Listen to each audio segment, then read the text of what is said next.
আজকে জানবো আমরা টাকা জীবনের প্রয়োজনীয়তা নাকি লোভ। চলেন শুরু করি।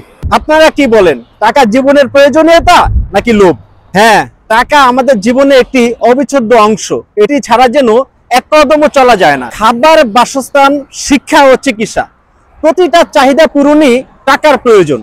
অথচ এই টাকাই অনেক সময় সুখের বদলে অশান্তির কারণ হয়ে দাঁড়ায়।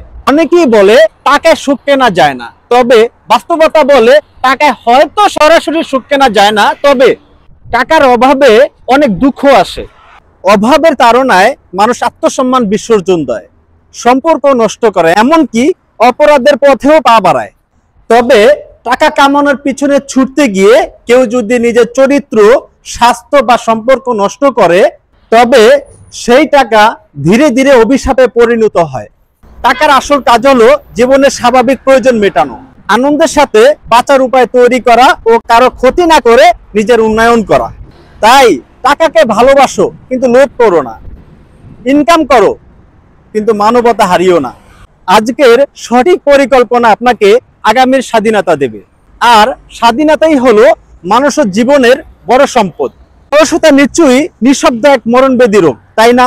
এটা শরীরকে ধ্বংস করে না, তাই আমরা ভয় পাই না। কিন্তু ঠিক যেমনি ভাবে কোনো নেশায় মানুষকে আস্তে আস্তে গিলে ফেলে, তেমনি ভাবে অলসতা নিঃশব্দে আমাদের সময়, স্বপ্ন ও সমর্থকে খেয়ে ফেলে। প্রথমে মনে হয় আজ একটু বিশ্রাম নেই, তারপর সেটাই হয়। এটা পরেও করা যাবে। এই পরেও করতে করতে একসময় দেখি দিন নয় মাস পেরিয়ে গেছে, বছরও পার হয়ে গেছে, আর আমরা এখনো দাঁড়িয়ে আছি ওই একই জায়গায়, শূন্য হাতে, শূন্য পদক্ষেপে। অলসতা কখনো আপনাকে হঠাৎ করে আঘাত করবে না, বরং ধীরে ধীরে আপনাকে অদৃশ্য এক গন্তব্যে পৌঁছে দিবে, যেটা আপনি নিজেও টের পাচ্ছেন না। আপনি আর আগের আপনি নেই, আপনি ধীরে ধীরে হারিয়ে যাচ্ছেন। মনে রাখবেন, যেমনি মাদক ধ্বংস করে শরীরকে, ঠিক তেমনি ভাবে অলসতা ধ্বংস করে আপনার আগামী ভবিষ্যৎকে।